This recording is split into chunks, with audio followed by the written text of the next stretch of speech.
Nandyal YCP MLA అభ్యర్థిగా nomination దాఖలు చేశారు శిల్పా రవి చంద్రకిషోర్ రెడ్డి. భారీ ర్యాలీతో నంద్యాల తహసీల్దార్ కార్యాలయానికి వెళ్లి ఎమ్మెల్యే శిల్పా రవిచంద్రకిషోర్ రెడ్డి తన నామినేషన్ పత్రాలను అధికారులకు అందజేశారు.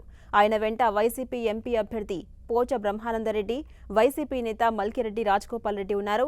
నామినేషన్ అనంతరం ఆయన మీడియాతో మాట్లాడుతూ నంద్యాల ప్రజల ఆశీర్వాదంతో రెండవసారి విజయం సాధిస్తామని శిల్పా రవిచంద్రకిషోర్ రెడ్డి ధీమా వ్యక్తం చేశారు. ప్రజలు మా మీద ఒక నమ్మకం పెట్టుకున్నాడు, ఒక భరోసా పెట్టుకున్నారు.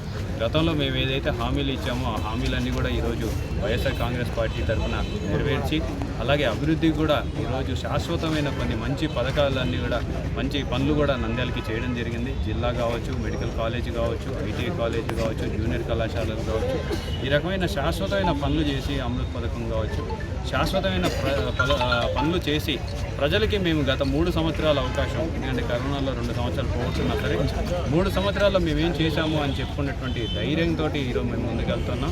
సంక్షేమం ఏ రకంగా ప్రజలకి చేశామని చెప్పి వివరించుకోవడానికి మేము ముందుకెళ్తున్నాం.